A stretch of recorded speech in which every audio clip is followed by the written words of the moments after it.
പ്രിയ വിദ്യാർത്ഥികളെ, ഗാന്ധിയൻ സ്റ്റഡീസിന്റെ 3 യൂണിറ്റുകൾ നമ്മൾ പൂർത്തിയാക്കി. അതിന്റെ നോട്ട്സുകൾ എല്ലാവരും എഴുതി എന്ന് വിശ്വസിക്കുന്നു. ഇംഗ്ലീഷിൽ വേണ്ടവർ കഴിഞ്ഞ വർഷം പഠിച്ച ഏതെങ്കിലും കുട്ടികളുമായി ബന്ധപ്പെട്ട് നോട്ട് വാങ്ങി പൂർത്തിയാക്കാത്തവർ പൂർത്തിയാക്കണമെന്ന് അഭ്യർത്ഥിക്കുന്നു. പൂർത്തിയാക്കിയവർ ആരെങ്കിലും ഉണ്ടെങ്കിൽ മറ്റുള്ളവരെ സഹായിക്കണമെന്നും ഞാൻ അപേക്ഷിക്കുന്നു. മലയാളത്തിൽ വേണ്ടവർക്ക് ഞാൻ മലയാള പുസ്തകത്തിന്റെ പേജുകൾ അയച്ചു കൊടുത്തിട്ടുണ്ട്. അത് പൂർണ്ണമായും എഴുതേണ്ടതില്ല, ചുരുക്കി എഴുതിയാൽ മതി. ഇനി നമുക്ക് നമ്മുടെ 4ാമത്തെ യൂണിറ്റ് ആരംഭിക്കാം. സാമൂഹ്യ മാറ്റവും അഹിംസാത്മക സാമൂഹിക പ്രസ്ഥാനങ്ങളും എന്നാണ് 4ാമത്തെ യൂണിറ്റിന്റെ പേര്. അതായത് social change and non violent social movements. ഇതാണ് ഈ 4ാം യൂണിറ്റിന്റെ 4ാം അധ്യായത്തിന്റെ പേര്.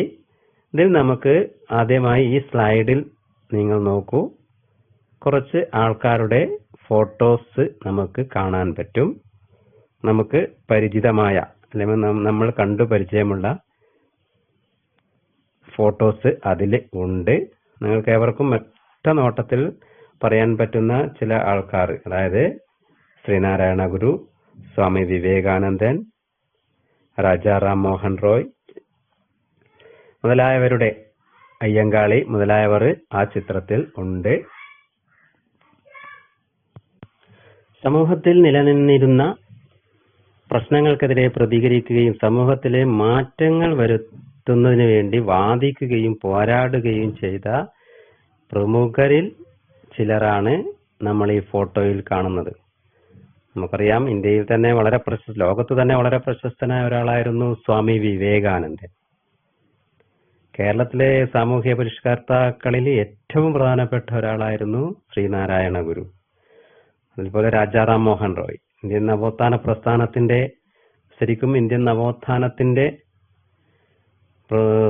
നവോത്ഥാന നായകരിലെ ഏറ്റവും പ്രമുഖനായ ആൾ ആര് എന്ന് ചോദിച്ചാൽ ഒരൊറ്റ ഉത്തരമേ ഉള്ളൂ, രാജാ റാം മോഹൻ റോയ്, ബ്രഹ്മസമാജ സ്ഥാപകൻ. ഇന്ത്യയിൽ ആ കാലഘട്ടത്തിൽ ഉണ്ടായിരുന്ന ബ്രിട്ടീഷുകാർ നിലവിലുള്ളപ്പോൾ ഇന്ത്യയിൽ നിലനിന്നിരുന്ന സതി, ശൈശവവിവാഹം മുതലായ അനാചാരങ്ങൾക്കെതിരെ ശക്തമായി പോരാടിയ ഒരു വ്യക്തിയായിരുന്നു. അദ്ദേഹത്തിന്റെ പോരാട്ടത്തിന്റെ ഫലമായാണ് ബ്രിട്ടീഷുകാരനായ വില്യം ബെന്റിക് പ്രഭു സതി എന്ന അനാചാരം ഇന്ത്യയിൽ നിർത്തലാക്കിയത്. അപ്പം ഇത്തരം സാമൂഹ്യ പരിഷ്കർത്താക്കളിലെ പ്രധാനികളായ 3-4 പേരുടെ ഫോട്ടോസാണ് നമ്മൾ ഈ കാണുന്നത്.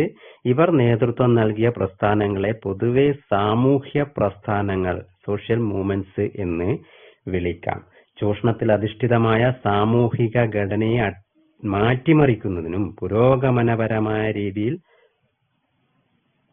തുടർച്ചയായും സംഘടിതമായും നടത്തിയ പ്രവർത്തനങ്ങളാണ് ശരിക്കും സാമൂഹ്യ പ്രസ്ഥാനങ്ങൾ എന്ന് പറയുന്നത്. രൂപത്തിലും ഭാവത്തിലും വിവിധങ്ങളായ സാമൂഹ്യ പ്രസ്ഥാനങ്ങൾ ഇന്ത്യയിലായാലും കേരളത്തിലായാലും ഒരുപാട് സാമൂഹിക പ്രസ്ഥാനങ്ങൾ ഉണ്ട്. പക്ഷെ സാമൂഹ്യ വ്യവസ്ഥയെ മാറ്റാനോ സാമൂഹിക നിലവിൽ ഉണ്ടായിരുന്ന പല അനാചാരങ്ങളും ഇല്ലാതാക്കുവാനും വേണ്ടി പ്രവർത്തിച്ച സംഘടനകളാണ് ശരിക്കും സാമൂഹിക പ്രസ്ഥാനങ്ങൾ എന്ന പേരിൽ അറിയപ്പെടുന്നത്. മനുഷ്യാവകാശ പ്രസ്ഥാനങ്ങൾ, സമാധാന പ്രസ്ഥാനങ്ങൾ, നവസാമൂഹിക പ്രസ്ഥാനങ്ങൾ, സ്ത്രീ പ്രസ്ഥാനങ്ങൾ എന്നിവയൊക്കെ സാമൂഹിക പ്രസ്ഥാനങ്ങളിൽ ഉൾപ്പെടുന്നുണ്ട്. സാമൂഹ്യ പ്രസ്ഥാനങ്ങൾക്ക് ഹിംസാധിഷ്ഠിതമോ അഹിംസാധിഷ്ഠിതമായ ലക്ഷ്യവും മാർഗവും സ്വീകരിക്കാം. അഹിംസാധിഷ്ഠിത സാമൂഹ്യ മാറ്റവുമായി ബന്ധപ്പെട്ട സാമൂഹിക പ്രസ്ഥാനങ്ങളെ കുറിച്ചാണ് നമ്മൾ പഠിക്കുന്നത്. നമ്മൾ പൊതുവെ ഗാന്ധിയൻ സ്റ്റഡീസ് വിദ്യാർത്ഥികളാണ്. അപ്പം ഗാന്ധിജിയുമായിട്ട് ബന്ധപ്പെട്ട എന്ത് പഠിക്കുമ്പോഴും എന്ത് പ്രവർത്തനങ്ങൾ നമ്മൾ ചെയ്യുമ്പോഴും ഹിംസയെ കുറിച്ച് നമ്മൾ ചർച്ച ചെയ്യുന്നില്ല. എപ്പോഴും അഹിംസയുമായി ബന്ധപ്പെട്ട പ്രവർത്തനങ്ങളാണ് ചർച്ച ചെയ്യാറ്. അതുകൊണ്ട് തന്നെ സാമൂഹിക പ്രസ്ഥാനങ്ങളിലെ പൊതുവെ അഹിംസയിൽ അധിഷ്ഠിതമായി ഇന്ത്യയിലും നമ്മുടെ കൊച്ചു കേരളത്തിലും പ്രവർത്തിച്ച സംഘടനകളും അല്ലെ അതുമായി ബന്ധപ്പെട്ട പുതിയ നവീനമായ ചില സംഘടനകളെക്കുറിച്ചും ഗാന്ധിജിയുടെ കാലഘട്ടത്തിലുണ്ടായിരുന്ന സാമൂഹിക പ്രസ്ഥാനങ്ങളെക്കുറിച്ചും ഒക്കെയാണ് നമ്മൾ ഈ പാഠത്തിൽ പ്രതിപാദിക്കുന്നത്. നമുക്ക് ഈ പാഠത്തിലെ അടുത്തതായിട്ട് വിവിധ തരം സാമൂഹിക പ്രസ്ഥാനങ്ങൾ, ടൈപ്സ് ഓഫ് സോഷ്യൽ മൂവ്മെന്റ്സ് എന്നതിനെ കുറിച്ച് ചർച്ച ചെയ്യാം. നമുക്ക് വിവിധ തരം സാമൂഹ്യ പ്രസ്ഥാനങ്ങൾ ഏതൊക്കെയെന്ന് പരിശോധിക്കാം. ലക്ഷ്യം, സ്വഭാവം, നിലപാടുകൾ, വിഭാഗം എന്നിവയെ അടിസ്ഥാനമാക്കി 7ഓളം സാമൂഹ്യ പ്രസ്ഥാനങ്ങളെ കുറിച്ച് നമുക്ക് നോക്കാം. ഒന്നാമതായി പരിഷ്കരണ പ്രസ്ഥാനങ്ങൾ, അതായത് റിഫോർമേറ്റീവ് മൂവ്മെന്റ്സ്. എന്താണ് പരിഷ്കരണ പ്രസ്ഥാനങ്ങൾ എന്നതുകൊണ്ട് ഉദ്ദേശിക്കുന്നത്?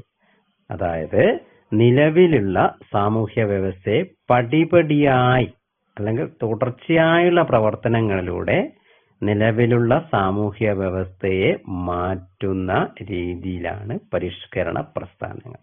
അതായത് ഒരു സാമൂഹ്യ വ്യവസ്ഥ നിലവിൽ ഉള്ള ഒരു സ്ഥലത്ത് അതിനെ ഘട്ടം ഘട്ടമായിട്ട് മാറ്റിക്കൊണ്ടുവരുന്ന ഒരു ഗ്രൂപ്പ്. പരിഷ്കരണ പ്രസ്ഥാനങ്ങൾ വിശാലമായ ഒരു ഗ്രൂപ്പിലോ സമൂഹത്തിലോ നടക്കുന്നതും സമൂഹത്തിന്റെ സമൂല മാറ്റം ഇല്ലാതെ തന്നെ ക്രിയാത്മകമായ രീതിയിൽ സാമൂഹ്യ പരിഷ്കരണത്തിനായി നിലകൊള്ളുന്നതുമാണ്. അതായത് റിഫോർമേറ്റീവ് മൂവ്മെന്റ് എന്നതുകൊണ്ട് അർത്ഥമാക്കുന്നത് ഒരു സമൂഹത്തിൽ നിലനിൽക്കുന്ന ആചാരങ്ങൾ അല്ലെങ്കിൽ അനാചാരങ്ങൾ പടിപടിയായി അല്ലെങ്കിൽ തുടർച്ചയായുള്ള പ്രവർത്തനത്തിലൂടെ മാറ്റിയെടുക്കുന്ന രീതി ആണ് റിഫോർമേറ്റീവ് മൂവ്മെന്റ് അല്ലെങ്കിൽ പരിഷ്കരണ പ്രസ്ഥാനങ്ങൾ. രണ്ടാമതായി വിമോചന പ്രസ്ഥാനങ്ങൾ, ഇംഗ്ലീഷിലാണെങ്കിൽ റിഡംപ്റ്റീവ് മൂവ്മെന്റ്സ്. നിലവിലുള്ള സാമൂഹ്യ രാഷ്ട്രീയ വ്യവസ്ഥയുടെ സമൂലമാറ്റത്തിനായി രൂപപ്പെടുന്നതാണ് വിമോചന സാമൂഹ്യ പ്രസ്ഥാനങ്ങൾ. ചൂഷണാത്മകമായ സാമൂഹിക ഘടനയെ ഇല്ലാതാക്കണമെന്ന ആവശ്യം ഉയർത്തുന്ന ഈ പ്രസ്ഥാനങ്ങളുടെ പ്രവർത്തന രീതി ശരിക്കും വിപ്ലവാത്മകമാണ്.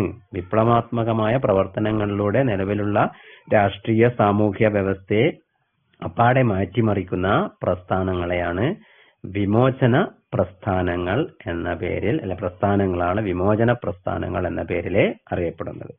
മൂന്നാമതായി വർഗാധിഷ്ഠിത പ്രസ്ഥാനങ്ങൾ, ക്ലാസ് ബേസ്ഡ് മൂവ്മെന്റ്. ഒന്നാമതായി റിഫോർമേറ്റീവ് മൂവ്മെന്റ്, രണ്ടാമതായി റിഡംപ്റ്റീവ് മൂവ്മെന്റ്, മൂന്നാമതായി ക്ലാസ് ബേസ്ഡ് മൂവ്മെന്റ്സ്. അതായത് ഒന്നാമതായി പരിഷ്കരണ പ്രസ്ഥാനങ്ങൾ, രണ്ടാമതായി വിമോചന പ്രസ്ഥാനങ്ങൾ, മൂന്നാമതായി വർഗാധിഷ്ഠിത പ്രസ്ഥാനങ്ങൾ. ഇപ്പൊ കർഷക തൊഴിലാളികൾ, ഫാക്ടറി തൊഴിലാളികൾ എന്നിവർ മെച്ചപ്പെട്ട തൊഴിൽ സാഹചര്യത്തിനും വേതന അല്ലെങ്കിൽ കൂലി വർധനവിനും വേണ്ടി രൂപം നൽകിയതും അവരുടെ പുരോഗതിക്കായി നിലകൊള്ളുന്നതുമായ പ്രസ്ഥാനങ്ങളാണ് ശരിക്കും വർഗാധിഷ്ഠിത പ്രസ്ഥാനങ്ങൾ എന്ന് വിളിക്കുക. നമ്മുടെ നാട്ടിലെല്ലാം കാണുന്ന ഒരു പൊതുവെ കാണപ്പെടുന്ന പ്രസ്ഥാനങ്ങളാണ് വർഗാധിഷ്ഠിത പ്രസ്ഥാനങ്ങൾ. കൂലി വർധനവിന് വേണ്ടി സമരം ചെയ്യുക, അല്ലെങ്കിൽ ഫാക്ടറിയിലെ തൊഴിലാളികൾക്ക് ശമ്പള വർധനവിന് വേണ്ടി സമരം ചെയ്യുക, അല്ലെ അവരുടെ മെച്ചപ്പെട്ട സേവനം വ്യവസ്ഥകൾ അങ്ങനെയുള്ള കാര്യത്തിൽ വെറും ശമ്പള വർധനവ് മാത്രമല്ല, അല്ലെങ്കിൽ കൂലി വർധനവ് മാത്രമല്ല അവിടെ ഉദ്ദേശം. അവരുടെ ജീവിത രീതി നിലവാരം ഉയർത്തുന്നതിന് വേണ്ടി പല പ്രവർത്തനങ്ങളും പൊതുവെ ചെയ്യുന്നതിന് ക്ലാസ് ബേസ്ഡ് മൂവ്മെന്റ്സ് അല്ലെങ്കിൽ വർഗാധിഷ്ഠിത പ്രസ്ഥാനങ്ങൾ എന്ന് നമുക്ക് പറയാം.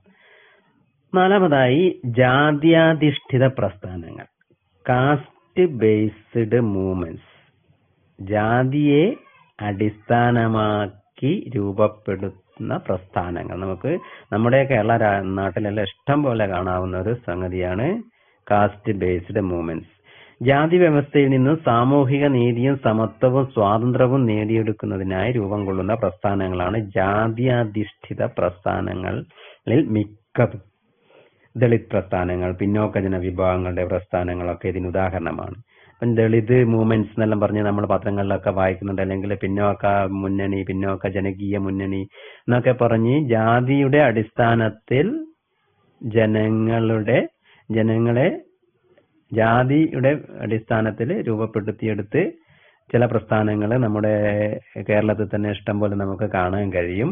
അത് ആയിട്ട് ബന്ധപ്പെട്ട് അവരുടെ പ്രവർത്തനം എന്ന് പറഞ്ഞാല് ജാതി ഒരു പ്രത്യേക ജാതിക്കാർ, അല്ലെ ഒന്നുകിൽ ഈഴവ ജാതിക്കാർ, അല്ലെ മുസ്ലിം സമുദായക്കാർ, നായർ സർവീസ് സൊസൈറ്റി എന്നെല്ലാം പറയും പോലെ നായർ ജാതിക്കാരെ ഒന്നിപ്പിക്കുക, തീയ ജാതിക്കാരെ ഒന്നിപ്പിക്കുക, ദളിത് ജാതിക്കാരെ ഒന്നിപ്പിക്കുക, അങ്ങനെയുള്ള അവരുമായി ബന്ധപ്പെട്ട് ഒരു പ്രത്യേക പ്രസ്ഥാനം രൂപീകരിച്ച് അവരുടെ ജാതി പ്രസ്ഥാനങ്ങളെ സമൂഹത്തിന്റെ മുഖ്യധാരയിൽ എത്തിക്കുക എന്ന ഉദ്ദേശത്തോടുകൂടി, അവർക്ക് വേണ്ട അവകാശങ്ങൾ നേടിയെടുക്കുക എന്ന ഉദ്ദേശത്തോടുകൂടി രൂപീകരിക്കുന്ന പ്രസ്ഥാനങ്ങളാണ് ജാതി അധിഷ്ഠിത പ്രസ്ഥാനങ്ങൾ, അല്ലെങ്കിൽ കാസ്റ്റ് ബേസ്ഡ് മൂവ്മെന്റ്സ് എന്ന പേരിൽ അറിയപ്പെടുന്നത്. അടുത്തതായി ആദിവാസി പ്രസ്ഥാനങ്ങൾ അല്ലെങ്കിൽ ട്രൈബൽ മൂവ്മെന്റ്സ്. അപ്പൊ ഗോത്രവർഗ ജനവിഭാഗങ്ങൾ നേരിടുന്ന അടിച്ചമർത്തലിന്റെ, അവഗണനയുടെയും വിവേചനത്തിന്റെയും പിന്നോക്കാവസ്ഥയുടെയും ഫലമായി അവരുടെ ഇടയിൽ രൂപം കൊണ്ട പ്രസ്ഥാനങ്ങളാണ്. ഇപ്പൊ ആദിവാസി ജനങ്ങളെ സമൂഹത്തിൽ ഏറ്റവും പിന്നോക്കം നിൽക്കുന്ന ജനവിഭാഗമാണ് പൊതുവെ ആദിവാസി ജനവിഭാഗങ്ങൾ, ഗോത്രവർഗക്കാർ എന്നൊക്കെ പറയുന്നത്. നമ്മുടെ വയനാട് ജില്ല, ഇടുക്കി ജില്ല ഇവയൊക്കെ അതിന് ഉദാഹരണമാണ്. അപ്പൊ അവരുടെ ഇടയിൽ വിദ്യാഭ്യാസമുള്ള ആൾക്കാരൊക്കെ ചെന്ന് അവരുടെ ഇടയിൽ നിന്ന് തന്നെ അവരുടെ പിന്നോക്കാവസ്ഥക്ക് ഒരു പരിഹാരം എന്ന നിലയിൽ അവർ തന്നെ രൂപം കൊടുക്കുന്ന സംഘടനയാണ് ആദിവാസി പ്രസ്ഥാനങ്ങള്. കേരളത്തിൽ ആദിവാസികൾ ഭൂമിക്കായി നടത്തുന്ന ചില പ്രക്ഷോഭങ്ങളൊക്കെ നമ്മളെ പത്രങ്ങളിലൊക്കെ വായിച്ചിട്ടുണ്ട്. ജാർഖണ്ഡ്, വടക്കു കിഴക്കൻ സംസ്ഥാനങ്ങൾ നടക്കുന്ന ഗോത്ര സമരങ്ങൾ, നക്സലൈറ്റ് പ്രസ്ഥാനമല്ല ആദിവാസിയുമായിട്ട് ബന്ധപ്പെട്ട് പ്രവർത്തിക്കുന്ന സംഘടനകള് ഉത്തരേന്ത്യയിലൊക്കെ നമുക്ക് ഒരുപാടായിട്ട് നമുക്ക് കാണുവാൻ കഴിയും. അപ്പം ഇത്രയും ഇത് കഴിഞ്ഞ ശേഷം അടുത്തതായിട്ട് വരുന്നത് സ്ത്രീ പ്രസ്ഥാനങ്ങൾ, അല്ലെ വുമൻസ് മൂവ്മെന്റ്സ് ആണ്. ലിംഗവിവേചനത്തിനെതിരെ പ്രവർത്തിക്കുന്ന പ്രസ്ഥാനങ്ങളാണ് സ്ത്രീ പ്രസ്ഥാനങ്ങൾ. ലിംഗഭേദം, ലൈംഗികത എന്നിവയുടെ വിവേചനത്തെ ഇല്ലായ്മ ചെയ്യുന്നതിൽ അവരുടെ പ്രവർത്തനം കേന്ദ്രീകരിച്ചിരുന്നു. ഭിന്നലിംഗക്കാരായ ആളുകളുടെ പ്രസ്ഥാനങ്ങളും ഇതിന് ഇത്തരം പ്രസ്ഥാനങ്ങൾ ഉദാഹരണമാണ്. ഭിന്നലിംഗക്കാർ എന്ന് പറയുന്നത് ശരിക്കും സ്ത്രീ വിമോചന പ്രസ്ഥാനങ്ങൾ എന്ന് നമുക്ക് പറയാൻ കഴിയില്ല. എങ്കിൽ പോലും സ്ത്രീകളുടെ അവകാശങ്ങൾക്ക് വേണ്ടി പോരാടുക. സമൂഹത്തിൽ നമ്മുടെ കേരളത്തിലൊന്നും അത്ര പ്രശ്നമല്ല. മറ്റു ഉത്തരേന്ത്യൻ സംസ്ഥാനങ്ങളൊക്കെ നോക്കിയാൽ സ്ത്രീകൾ ഇപ്പോഴും സമൂഹത്തിൽ പിന്നോക്കാവസ്ഥയിൽ നിൽക്കുന്ന ഒരുപാട് സ്റ്റേറ്റ്സുകളുണ്ട്. അപ്പം അത്തരം സ്ത്രീകളെ സമൂഹത്തിന്റെ മുഖ്യധാരയിൽ എത്തിക്കുക, അല്ലെ പുരുഷന്മാരോടൊപ്പം തുല്യ പരിഗണന സ്ത്രീകൾക്കും കിട്ടണമെന്ന് വാദിക്കുക എന്നുള്ള ഒരു ഉദ്ദേശത്തോടുകൂടി സമൂഹത്തിൽ ഉയർന്നു നിൽക്കുന്ന സംഘടനകളാണ് സ്ത്രീ വിമോചന പ്രസ്ഥാനങ്ങൾ എന്ന പേരിൽ അറിയപ്പെടുന്നത്. അവസാനമായി പരിസ്ഥിതി പ്രസ്ഥാനങ്ങൾ, എക്കോളജിക്കൽ മൂവ്മെന്റ്സ്. പ്രകൃതിയുടെയും പ്രകൃതി വിഭവങ്ങളുടെയും സംരക്ഷണത്തിനും ജീവജാലങ്ങളുടെ നിലനിൽപ്പിനുമായി പ്രവർത്തിക്കുന്ന പ്രസ്ഥാനങ്ങളാണ് പരിസ്ഥിതി പ്രവർത്തനങ്ങൾ. അത് നമ്മളെപ്പോഴും പത്രങ്ങളിലൊക്കെ കാണുന്നത് പരിസ്ഥിതിയുമായിട്ട് ബന്ധപ്പെട്ട സുഗതകുമാരി, വന്ദന ശിവ എന്നൊക്കെ നമ്മൾ കേട്ടിട്ടുണ്ട്. അപ്പം മാത്രമല്ല നമ്മുടെ പ്രകൃതിയുമായിട്ട് മനുഷ്യരിണങ്ങിച്ചേരുന്ന ഈ അവസരത്തിൽ, അല്ലെ പ്രകൃതിയെ നമ്മൾ എപ്പോഴും ഓർക്കേണ്ടതുണ്ട്. അപ്പം പരിസ്ഥിതിക്ക് നാശം വരുന്ന ഒരുപാട് പ്രവർത്തനങ്ങളെ ഗവൺമെന്റും അല്ലെങ്കിൽ മറ്റു സംഘടനകളും ചെയ്തുകൊണ്ടിരിക്കുന്ന ഈ കാലഘട്ടത്തിൽ പരിസ്ഥിതി പ്രസ്ഥാനങ്ങൾ വളരെ അധികം പ്രാധാന്യം ഉണ്ട്. അപ്പം പരിസ്ഥിതി പ്രസ്ഥാനങ്ങളുടെ പ്രധാനമായി പ്രകൃതി വിഭവങ്ങളുടെ സംരക്ഷണം തന്നെയാണ്. നമുക്ക് പ്രകൃതി ഒരുപാട് കാര്യങ്ങൾ തരുന്നുണ്ട്. നമുക്ക് വേണ്ടതെല്ലാം നമുക്ക് നമ്മുടെ പ്രകൃതിയിലുണ്ട്. പക്ഷേ നമ്മൾ അമിതമായി ഉപയോഗിക്കുമ്പോൾ പ്രകൃതി നശിപ്പിക്കപ്പെടും. പ്രകൃതിയിൽ മാറ്റങ്ങൾ ഉണ്ടാകുമ്പോൾ മനുഷ്യന് തന്നെ നിലനിൽപ്പില്ല എന്ന് നമ്മളെ ഇപ്പം ആലോചിക്കുന്നുണ്ട്. പാരിസ്ഥിതിക നീതി പ്രവർത്തിക്കുന്നതിന് വേണ്ടി പരിസ്ഥിതി പ്രസ്ഥാനങ്ങൾ നിലകൊള്ളുന്നുണ്ട്. ഉദാഹരണം നമുക്ക് നമ്മൾ നേരത്തെ ഇങ്ങോട്ട് പഠിക്കുന്നുണ്ട്. നർമ്മദാ ബച്ചാവ് ആന്തോളൻ, ചിപ്കോ പ്രസ്ഥാനം, സൈലന്റ് വാലി സമരം, ഇതൊക്കെ ഇതിന് ഉദാഹരണമാണ്. നമ്മൾ നർമ്മദാ ബച്ചാവ് ആന്തോളനായാലും ചിപ്കോ പ്രസ്ഥാനമായാലും സൈലന്റ് വാലി പ്രസ്ഥാനമായി നമ്മുടെ ഈ ഗാന്ധി സ്റ്റഡീസിന്റെ പാഠഭാഗവുമായി ബന്ധപ്പെട്ട് അടുത്തുള്ള അധ്യായങ്ങളിൽ നമ്മൾ പഠിക്കുന്നുണ്ട്. അപ്പം പ്രകൃതിയെയും പ്രകൃതി വിഭവങ്ങളെയും സംരക്ഷിക്കുകയും പ്രകൃതിയിൽ ഉണ്ടാകുന്ന ജീവജാലങ്ങളെ നിലനിൽപ്പിനുമായി പ്രവർത്തിക്കുന്ന സംഘടനകളാണ് ശരിക്കും പരിസ്ഥിതി പ്രസ്ഥാനങ്ങൾ എന്ന് പറയുന്നത്. അപ്പൊ നമ്മൾ ഇതിൽ 7 സാമൂഹ്യ പ്രസ്ഥാനങ്ങളെ കുറിച്ചാണ് ടൈപ്സ് ഓഫ് സോഷ്യൽ മൂവ്മെന്റ്സിൽ സൂചിപ്പിക്കുന്നത്. ഒന്നാമതായി റിഫോർമേറ്റീവ് മൂവ്മെന്റ്, രണ്ടാമത് റിഡംപ്റ്റീവ് മൂവ്മെന്റ്, മൂന്നാമത് ക്ലാസ് ബേസ്ഡ് മൂവ്മെന്റ്സ്, നാലാമത് കാസ്റ്റ് ബേസ്ഡ് മൂവ്മെന്റ്സ്, അഞ്ചാമത് ട്രൈബൽ മൂവ്മെന്റ്സ്, ആറാമത് വിമൻസ് മൂവ്മെന്റ്സ്, ഏഴാമത് ഇക്കോളജിക്കൽ മൂവ്മെന്റ്സ്. മലയാളത്തിലാണെങ്കിൽ 1 പരിഷ്കരണ പ്രസ്ഥാനങ്ങൾ, 2 വിമോചന പ്രസ്ഥാനങ്ങൾ, 3 വർഗാധിഷ്ഠിത പ്രസ്ഥാനങ്ങൾ, 4 ജാത്യാധിഷ്ഠിത പ്രസ്ഥാനങ്ങൾ, 5 ആദിവാസി പ്രസ്ഥാനങ്ങൾ, 6 സ്ത്രീ പ്രസ്ഥാനങ്ങൾ, 7 പരിസ്ഥിതി പ്രസ്ഥാനങ്ങൾ. അപ്പം ഇത്തരം പ്രസ്ഥാനങ്ങളുടെ എല്ലാം ഉദ്ദേശം ഈ സമൂഹത്തിൽ നിലനിൽക്കുന്ന പല ആചാരങ്ങളും ഇല്ലാതാക്കുക, നമ്മുടെ സമൂഹത്തിൽ വലിയ മാറ്റങ്ങൾ സൃഷ്ടിക്കുവാൻ ഇത്തരം പ്രസ്ഥാനങ്ങൾക്ക് സാധിച്ചിട്ടുണ്ട് എന്നതാണ് നമ്മൾ ഈ പ്രസ്ഥാനങ്ങളെ കുറിച്ച് പഠിക്കുമ്പോൾ. അടുത്തതായിട്ട് നമുക്ക് ഈ ചിത്രം ഒന്ന് പരിശോധിച്ച് നോക്കൂ.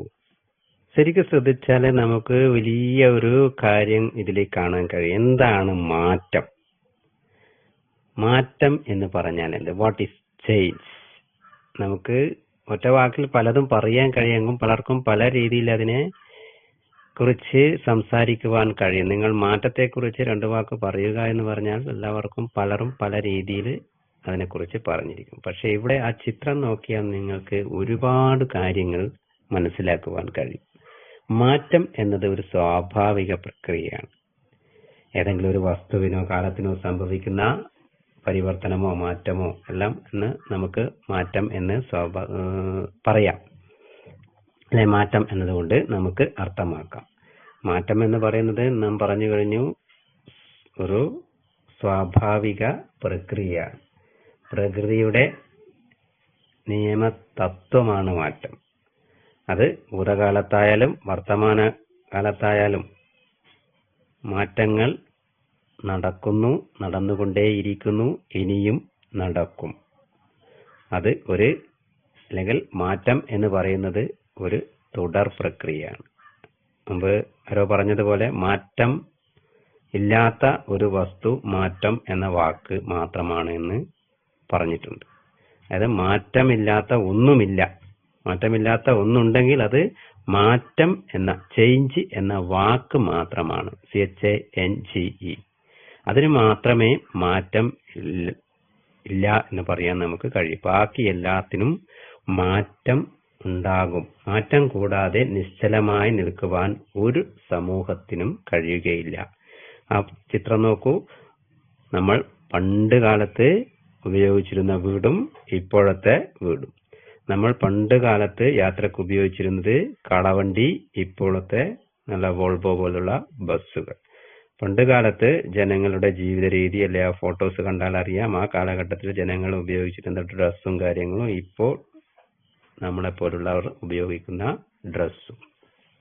അപ്പൊ മാറ്റം സ്വാഭാവികവും തുടർച്ചയുള്ളതുമായ ഒരു പ്രക്രിയ ആണ് എന്ന് നമുക്ക് ചുരുക്കി പറയാം. നിലവിലുള്ളവയ്ക്ക് വരുന്ന വ്യത്യാസമോ വ്യതിയാനമോ പൊരുത്തപ്പെടലോ ഒക്കെ മാറ്റമാണ്. മനുഷ്യ സമൂഹത്തിലുണ്ടാകുന്ന മാറ്റങ്ങളെയാണ് നമ്മൾ സാമൂഹ്യ മാറ്റം എന്നതുകൊണ്ട് ഉദ്ദേശിക്കുന്നത്. നമുക്കിവിടെ പഠിക്കേണ്ട മാറ്റത്തെക്കുറിച്ചല്ല, സോഷ്യൽ ചേഞ്ചിനെ കുറിച്ചാണ്. സാമൂഹ്യ മാറ്റം. ഇപ്പൊ സോഷ്യൽ ചേഞ്ചിനെ കുറിച്ച് ഒരുപാട് നമ്മൾ സോഷ്യോളജി പഠിക്കുന്ന കുട്ടികളാണെങ്കിൽ ഒരുപാട് കാര്യങ്ങൾ സാമൂഹ്യ മാറ്റത്തെ കുറിച്ച് പഠിക്കുന്നുണ്ട്.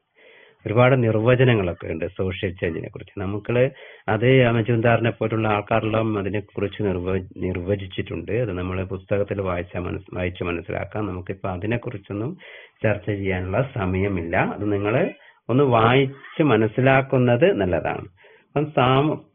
അപ്പം സാമൂഹ്യ മാറ്റത്തെ കുറിച്ച് ഉള്ള നിർവചനങ്ങള് കിങ്സ്ലി ആയാലും മജൂംദാർ ആയാലും ഒക്കെ പറഞ്ഞ കാര്യങ്ങള് പുസ്തകത്തിൽ നോക്കി നിങ്ങൾ മനസ്സിലാക്കണം. നമുക്കിവിടെ പഠിക്കാനുള്ളത് social change, characteristics of social change, അതായത് സാമൂഹ്യ മാറ്റത്തിന്റെ സവിശേഷതകൾ എന്തെല്ലാം.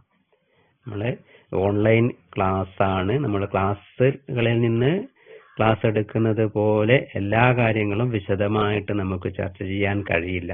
നിങ്ങൾ കേൾക്കുന്ന കാര്യങ്ങൾ നിങ്ങൾക്ക് പരീക്ഷയുമായി ബന്ധപ്പെട്ട് തീർച്ചയായും ഉപയോഗപ്രദമായ കാര്യങ്ങളാണ്. അതുകൊണ്ട് പോയിന്റ്സുകൾ, ഞാൻ പറയുന്ന പോയിന്റ്സുകൾ വളരെ കൃത്യമായിട്ട് ശ്രദ്ധയോടെ കേട്ട് കഴിഞ്ഞാൽ ആ അത് നോട്ട്സാക്കി ഒന്നുകൂടി വായിച്ചു കഴിഞ്ഞാൽ തീർച്ചയായും നിങ്ങൾ പരീക്ഷയിൽ നല്ല മാർക്ക് വാങ്ങിക്കുവാൻ കഴിയും. അപ്പം what are the characteristics of social change, സാമൂഹ്യ മാറ്റത്തിന്റെ സവിശേഷതകൾ എന്തെല്ലാം എന്നാണ് ഞാൻ അടുത്തതായി നിങ്ങളോട് പറയാൻ പോകുന്നത്. അപ്പം ആദ്യം നമ്മൾ ചേഞ്ചിനെ കുറിച്ച് പറഞ്ഞു. അതിനുശേഷം എന്താണ് സോഷ്യൽ ചേഞ്ച്, സാമൂഹ്യ മാറ്റം എന്താണ് എന്ന് പറഞ്ഞു. അതായത് സാമൂഹ്യ സംഘടനകളിൽ ഉണ്ടാകുന്ന സമൂഹത്തിന്റെ ഘടനയിലും ധർമ്മത്തിലും സംഭവിക്കുന്ന രൂപാന്തരങ്ങളാണ് സാമൂഹ്യ മാറ്റം എന്നതുകൊണ്ട് ഇതൊരു കിങ്സ്ലി പറഞ്ഞ നിർവചനമാണ്. എങ്കിലും നമുക്ക് സാമൂഹ്യ മാറ്റം എന്താണ് സാമൂഹ്യ മാറ്റം എന്ന് ചോദിച്ചാൽ എഴുതാവുന്ന ഒരു ഉത്തരമാണ് സാമൂഹ്യ സംഘടനകളിൽ ഉണ്ടാകുന്ന, അതായത് സമൂഹത്തിന്റെ ഘടനയിലും ധർമ്മത്തിലും സംഭവിക്കുന്ന രൂപാന്തരങ്ങളാണ് സാമൂഹ്യ മാറ്റം. ഒന്നുകൂടി പറയാം. സാമൂഹ്യ സംഘടനകളിൽ ഉണ്ടാകുന്ന, അതായത് സമൂഹത്തിന്റെ ഘടനയിലും ധർമ്മത്തിലും സംഭവിക്കുന്ന രൂപാന്തരങ്ങളാണ് സാമൂഹ്യ മാറ്റം അല്ലെങ്കിൽ സോഷ്യൽ ചേഞ്ച്. ഇനി what are the characteristics of social change? ഒന്നാമതായി സാർവത്രിക പ്രതിഭാസമാണ്. സാമൂഹ്യ മാറ്റം എന്ന് പറയുന്നത് സാർവത്രിക പ്രതിഭാസമാണ്. It is a universal phenomena. സാർവത്രിക പ്രതിഭാസം ഒന്നാമത്തെ പോയിന്റ്. സാമൂഹ്യ മാറ്റത്തിന്റെ സവിശേഷതകളിൽ ഒന്നാമതായി നമ്മൾ ഓർക്കേണ്ട point, it is a universal phenomena, അല്ലെങ്കിൽ സോഷ്യൽ ചേഞ്ച് എന്ന് പറയുന്നത്, സാമൂഹിക മാറ്റം എന്ന് പറയുന്നത്, സാമൂഹിക അല്ല, ശരിക്കും സാമൂഹിക എന്നാണ് നമ്മൾ സാധാരണ ഉപയോഗിക്കുന്നത്.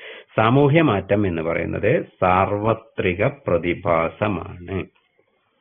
രണ്ടാമത്തെ പോയിന്റ്, ഇത് സാമുദായിക മാറ്റമാണ്. സാമൂഹ്യ മാറ്റം എന്നത് പറയുന്നത് സാമുദായിക മാറ്റമാണ്, അല്ലെങ്കിൽ community change. It is a community change. Social change is a community change. ഒന്നാമത് സാർവത്രിക പ്രതിഭാസമാണ്, അല്ലെങ്കിൽ യൂണിവേഴ്സൽ ഫിനോമിന. രണ്ടാമതായി കമ്മ്യൂണിറ്റി ചേഞ്ച്, അല്ലെങ്കിൽ സാമുദായിക മാറ്റമാണ്. മൂന്നാമതായി സാമൂഹ്യ മാറ്റത്തിന് ഐകരൂപ്യമില്ല.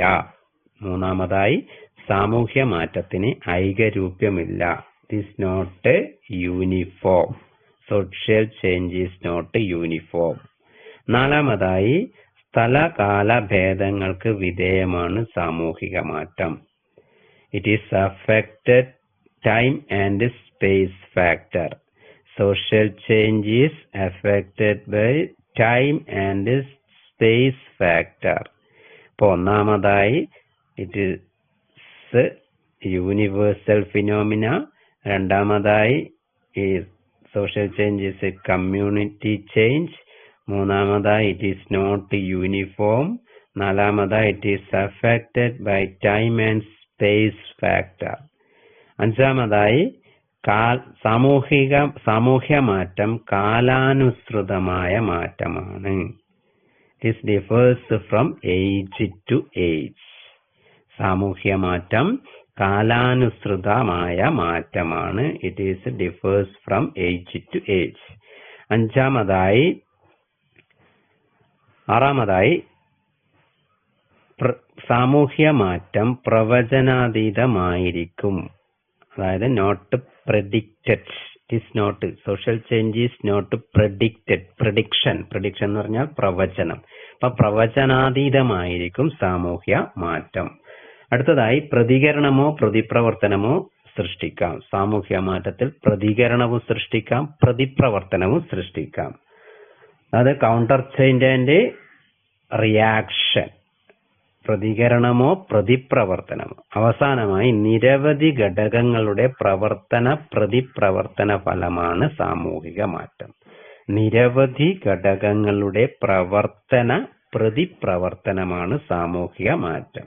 Action and reaction of A number of factors. ഈ ആക്ഷനും റിയാക്ഷനും, പ്രവർത്തനവും പ്രതിപ്രവർത്തനവും, അതിലെ ഒരുപാട് ഘടകങ്ങൾ, വസ്തുതകളെ ഉണ്ടായിരിക്കുമെന്ന്. അപ്പം ഒന്നുകൂടി ഞാനത് വിശദമായിട്ട് പറയുന്നില്ലെങ്കിൽ ഒന്നുകൂടി അതിന്റെ പോയിന്റ് മാത്രം ഒന്നുകൂടി വളരെ ശ്രദ്ധയോടെ കേൾക്കുക. What are the characteristics of social change, അല്ലെങ്കിൽ സാമൂഹ്യ മാറ്റത്തിന്റെ സവിശേഷതകൾ എന്തെല്ലാം? മലയാളത്തിലായിട്ട് ഞാൻ തുടർച്ചയായിട്ട് പറയാം. ഒന്ന്, സാമൂഹ്യ മാറ്റം സാർവത്രിക പ്രതിഭാസമാണ്. രണ്ട്, സാമൂഹ്യ മാറ്റം സാമുദായിക മാറ്റമാണ്. മൂന്നാമതായി സാമൂഹ്യ മാറ്റത്തിന് ഐകരൂപ്യമില്ല. നാലാമതായി സാമൂഹ്യ മാറ്റം സ്ഥലകാല ഭേദങ്ങൾക്ക് വിധേയമാണ്. അഞ്ചാമതായി സാമൂഹ്യ മാറ്റം കാലാനുസൃതമായ മാറ്റമാണ്. ആറാമതായി സാമൂഹ്യ മാറ്റം പ്രവചനാതീതമായിരിക്കും. ഏഴാമതായി സാമൂഹ്യ മാറ്റം പ്രതികരണമോ പ്രതിപ്രവർത്തനമോ സൃഷ്ടിച്ചേക്കാം. അവസാനമായി നിരവധി ഘടകങ്ങളുടെ പ്രതിപ്രവർത്തന ഫലമാണ് സാമൂഹ്യ മാറ്റം എന്ന് പറയുന്നത്. ഇംഗ്ലീഷിലാണെങ്കിൽ it is a universal phenomena. ഒന്നാമതായി it is a universal phenomena, രണ്ടാമതായി it is a community change, മൂന്നാമതായി ഇറ്റ് ഈസ് നോട്ട് യൂണിഫോമിറ്റി, നാലാമതായി it is affected by time and space factor, അടുത്തതായി it differs from age to age, no prediction, അടുത്തതായി counter chain and reaction, അവസാനമായി action and reaction of number of factors. അപ്പൊ സാമൂഹ്യ മാറ്റവും സാമൂഹ്യ മാറ്റത്തിന്റെ സവിശേഷതകളുമാണ് നമ്മൾ ഇത്രയും സമയം ചർച്ച ചെയ്തത്. അപ്പം നമുക്ക് ഈ പാഠഭാഗത്തിന്റെ ഒന്നാമത്തെ ഭാഗം നമുക്ക് ഇവിടെ അവസാനിപ്പിക്കാം.